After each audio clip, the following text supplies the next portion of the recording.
Ada satu orang di antara kita, mungkin tahajudnya 10 rakaat setiap malam, duhanya 12 rakaat setiap pagi, baca Qur'annya one day one juz, satu hari satu juz, malamnya one night one juz, satu malam satu juz. Satu keluarga di antara kita ini puasanya luar biasa Senin Kamis. Satu keluarga berpuasa Senin Kamis. Tak cukup puasa Senin Kamis, dia puasa Nabi Daud. Sehari puasa, sehari tidak, sehari puasa, sehari tidak. Tak cukup dia puasa Nabi Daud, dia puasa-puasa sunnah lainnya. Istrinya nutup aurat dengan sempurna, pakai nikob, pakai cadar, pakai purda, pakai manset, pakai kos kaki. Suaminya 5 waktu ke masjid tak tertinggal takbiratul ula. Anak-anaknya di pondok pesantren hafiz dan hafizah. Tiap pagi berinfak, tak pernah menggunjing orang. Quran terjaga, aurat terjaga, tahajud terjaga, 5 waktu terjaga, duha terjaga, Quran terjaga, puasa terjaga. Sempurna satu keluarga nih, amalnya. Tapi sudah 8 tahun dia tak tengok ayah ibunya. Sudah bertahun-tahun dia tak nyapa kedua orang tuanya. Sudah bertahun-tahun dia tak berhubungan baik dengan ayah ibunya. Sudah berminggu-minggu dia berkelahi dengan ayah ibunya. Sudah berhari-hari dia bermusuhan dengan kedua orang tuanya. Maka anak seperti ini, seluruh amal yang mereka kerjakan tertolak di sisi Allah Subhanahu wa taala, tidak akan diterima Allah. Sebaliknya, kalau ada di antara kita hari ini yang pandai melayani ayah ibunya, tidak ada uang ayah ibu dia kasih uang, tak ada rumah ayah ibu dia buatkan rumah, sakit ayah ibu dia bawa ke rumah sakit, dirawat ayah ibunya dia jaga, kotoran ayah ibunya dia bersihkan pakai tangannya sendiri. Ada di antara kita hari ini yang membersihkan kotoran ayah ibunya lebih dia nikmati daripada makanan yang ia sukai. Begitu luar biasanya dia melayani ayah ibunya. Tapi dia tinggalkan sholat, dia injak-injak perintah Allah, dia tinggalkan perintah Allah dengan mutlak. Maka kebaikan satu orang anak ini kepada ayah ibunya seluruhnya tidak diterima Allah Subhanahu wa taala. Atau jangan-jangan inilah yang menjadi penyebab amal kita tak diterima Allah. Atau jangan-jangan inilah yang menjadi penyebab amal kita tertolak di sisi Allah. Kita sholat juga, kita sujud juga, kita puasa juga, kita ngaji juga, kita dengarkan ceramah juga. Maka oleh karena itu, Pak, Bu, ayah kita tuh tinggal di kampung, ayah ibu tinggal di kampung sana. Terkadang ayah ibu kita tak sekolah, SD, SMP, SMA tak tamat. Dia sekolahkan kita SD, SMP, SMA, S1, S2, S3 dengan harapan hidup kita lebih baik daripada keadaan dia sekarang. Tapi apa yang membuat kita jarang untuk menjenguk mereka? Saya ingin sampaikan buat kita bersama. Ayah ibu kita tak tahu kita ni eselon 1, eselon 2, Pak. Ayah ibu kita tak tahu pangkat PNS kita 3A, 3B, 3C, 3D, 4A, 4B, 4C, 4D. Ayah ibu kita tak tahu kita ni public figure. Ayah ibu kita tak tahu dan tak mau tahu. Yang dia tahu kita ni anaknya. Ayah ibu kita tak tahu kita punya sawit berapa. Ayah ibu kita tak butuh mobil kita. Dia tak butuh rumah kita. Tapi yang dia butuhkan kita. Apa yang membuat kita jarang untuk menjenguk mereka? Tahun 2016 di Masjid Damai Langgeng, saya diundang ceramah di sana. Habis pulang ceramah, saya baca WA SMS. Ada seorang ustadz Pekanbaru kirimkan WA dengan saya. Saya baca 2 kali, air mata saya menetes. Kenapa? Karena WA itu berisi cerita satu orang ibu sedang menelpon anaknya.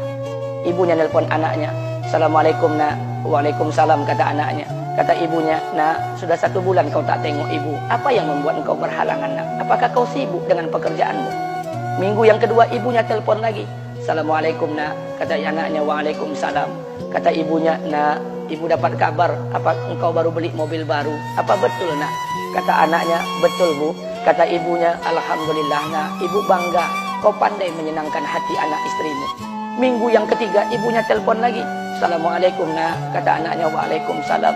Kata ibunya, nak, ibu dapat kabar bahwa engkau baru beli rumah baru. Apa betul nak? Kata anaknya, betul bu. Kata ibunya, alhamdulillah nak, ibu senang kau bertanggung jawab dengan anak istrimu. Minggu yang keempat ibunya telepon lagi. Assalamualaikum nak. Waalaikumsalam. Kata ibunya, nak, tadi ibu pergi ke pasar, ibu jumpa temanmu di pasar. Kata temanmu di pasar, temanmu banyak bercerita tentang kamu. Kata temanmu tadi, kamu baru beli anak anjing seharga 40 juta dari negeri Belanda. Apa betul nak? Kata anaknya, betul. Kata ibunya, nak, dengarkan pesan ibu untuk terakhir kalinya. Apa pesan ibunya? Wahai anakku, engkau pelihara 1 ekor anjing. Kau siapkan harga anjing 40 juta. Kau siapkan rumah untuk anjingmu depan rumahmu. Kau jaga anjingmu pagi, siang, dan sore. Kau mandikan anjingmu pagi, siang, dan sore. Kau kasih makan anjingmu pagi, siang, dan sore. Demi Allah nak, dengarkan pesan ibu untuk terakhir kalinya. Apa kata ibunya? Demi Allah nak, demi Allah, Kalau seandainya Allah menciptakan ibu, kalau seandainya Allah menciptakan ibu untuk yang kedua kali di muka bumi ini, nak, demi Allah, ibu tak ingin terlahir sebagai manusia. Ibu ingin lahir sebagai seekor anjing, biar berada depan rumahmu dan melihat wajahmu setiap hari. Ibu kita tak butuh harta kita, Pak. Dia tak butuh uang kita, dia butuh kita. Apa yang membuat kita jarang untuk menjenguk mereka? Pantas hidup kita tidak berkah. Pantas rumah tangga kita tidak sakinah. Karena hubungan dengan ayah ibu kita rusak selama ini. Masih ada kesempatan, masih. Yang jauh telepon, yang dekat kunjungi mereka. Demi Allah, kita butuh keberkahan doa mereka. Yang sudah meninggal, ziarahi kuburnya dan doakan mereka. Imam As-Syafi'i berkata, apa kata Imam As-Syafi'i? Manusia zalim, manusia bodoh, kalian tak tahu apabila ayah dan ibu kalian mengangkat tangan di malam hari, dia berdoa kepada Allah untuk anaknya. Doanya cuma sekali, malamnya cuma sekali, hanya sekali saja doanya. Apa kata Imam Syafi'i? Sekali doa ayah dan ibu kalian sudah cukup bagi Allah untuk menjadikan kalian anaknya berkah dunia akhirat. Hari ini berapa banyak doa ayah dan ibu kita, tapi tidak ada keberkahan buat anak mereka. Kenapa? Hati mereka tersakiti. Maka pulang, Pak, cari mak bapak kita. Kita punya rumah hari ini, Bu. Kita punya rumah, punya harta, punya uang, punya pekerjaan, punya kekayaan, punya sawit. Kita jadi orang hari ini jadi pegawai bukan kena sarjana kita, Pak. Kita jadi orang hari ini bukan kena otak kita. Kita jadi orang hari ini bukan kena kepintaran kita. Kita jadi orang hari ini jangan-jangan kena keberkahan doa ayah dan ibu kita yang tak pandai tulis baca di kampung sana. Cari mak bapak kita, Pak. Demi Allah, kita butuh keberkahan doa mereka. Apa guna di kehidupan dunia sementara Allah tidak ridho dengan kehidupan kita? Pantas amal kita tertolak di sisi Allah. Maka pulang ke rumah, cari mak dan bapak kita yang masih hidup, duduk bersama mereka. Kalau seandainya kita tak bisa membahagiakan mereka, jangan pernah menyusahkan mereka. Kalau seandainya kita tak bisa membuat mereka tertawa, jangan pernah membuat mereka menangis. Demi Allah, kita hanya punya satu ayah kandung.